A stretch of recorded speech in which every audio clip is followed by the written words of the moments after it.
All right, grown-ups, it's just our time. I love the babies, but to help you, I gotta speak my mind. This segment's here to help you grow with book reviews, lessons, and things you'll be glad to know. If your little one's restless or looking to play, send them to my other playlist. The read alouds there will brighten their day. Hello, beautiful people. Welcome back to the Teacher Lady Show. I'm Miss Erica, the Teacher Lady, your fairy godparent when it comes to sharing joyful stories and growing young minds. Now, on today's Behind the Book review, we have a classic, Amazing Grace by the beautiful Mary Hoffman. This story explores what it means to follow your dreams and try something new, even when it becomes difficult, okay? Now, in this Behind the Book segment, I will be going over the glows, what I think was done well, the grows, what I think could have been done differently, who this book is for, some discussion questions to have with your child, and more, all on this segment of Behind the Book, where we go beyond the pages to get to the heart of the story. If you have not done so, be sure to check out the read aloud first so you have more context as we do this review. For now, I know you're ready, so let's grow. Summary in my own words. Amazing Grace is the story of a girl who thinks that she can act. She starts off in the story with a huge imagination, and it feels like all the confidence in the world as she's kind of jumping through different puddles and creating different scenes in her mind that she's acting out. That is until other people tell her what she's incapable of.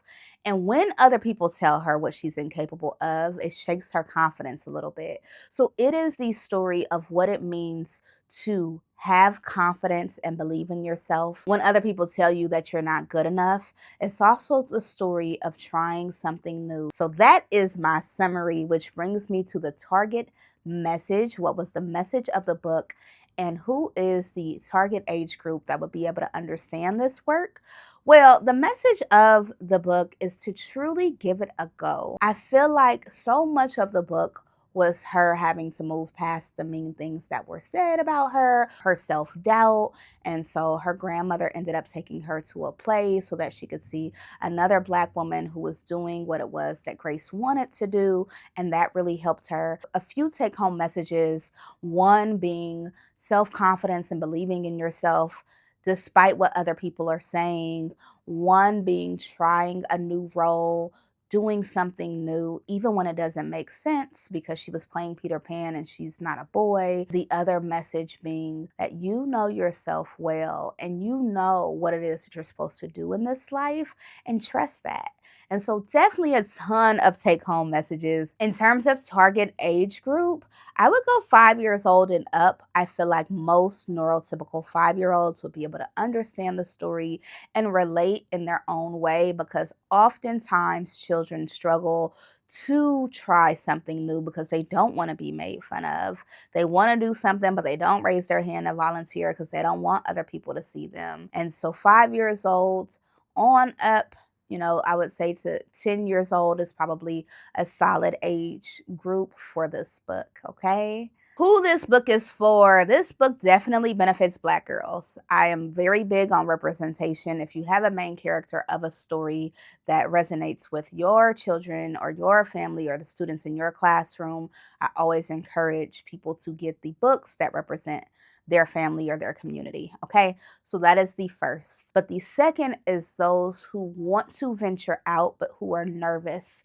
It took a level of Grace being brave for her to be Peter Pan and audition for Peter Pan after the entire class made fun of her. Like, that's not a small message in this book at all. And I feel like children who are struggling with the same thing could definitely benefit from having a conversation around this book and utilizing it as a resource. And then lastly, I would say anyone who specifically wants to get into acting.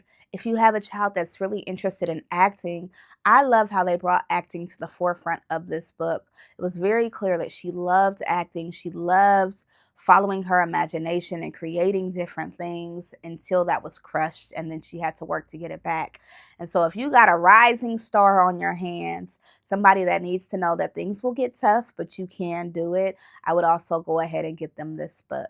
Glows and what I think was done well. I like how they incorporated the grandmother as well as the mother to kind of bring home and reiterate the message. Anytime books are based in community or family, that always excites me because it makes it more real for a lot of our students or the people that are reading it. And so I appreciated kind of the insight and the feedback from both the mom and from the grandmother, and even their dynamic, right? The mom was quicker to anger, the grandmother was more, I would say, level headed, but also had the same message.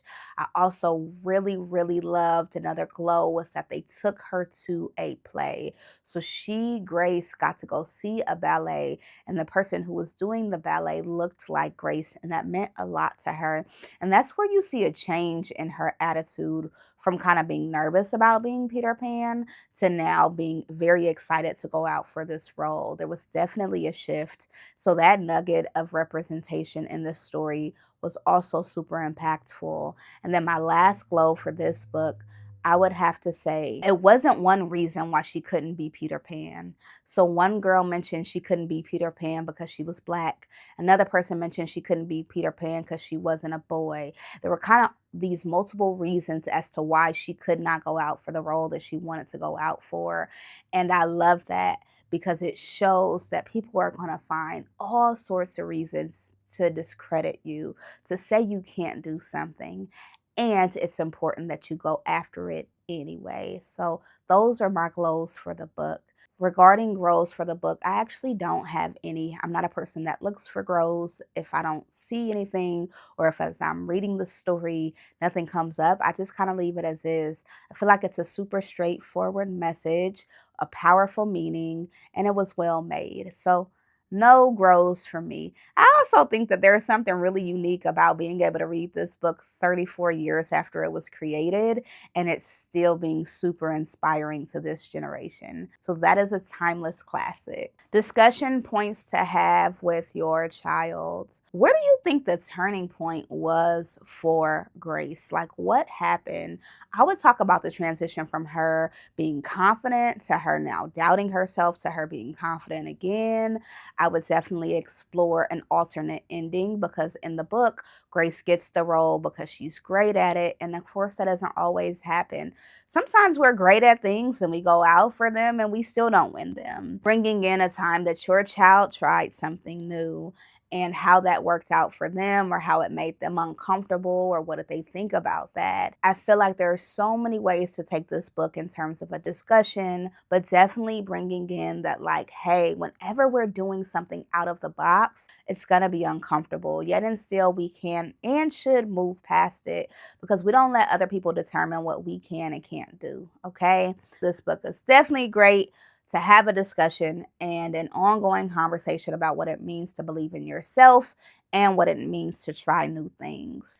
Final thoughts. Amazing Grace is a timeless classic, as I said earlier, that is truly based in self-confidence and in adventure. It is the story of a young girl who was on a mission and she has to support a family to be able to do so.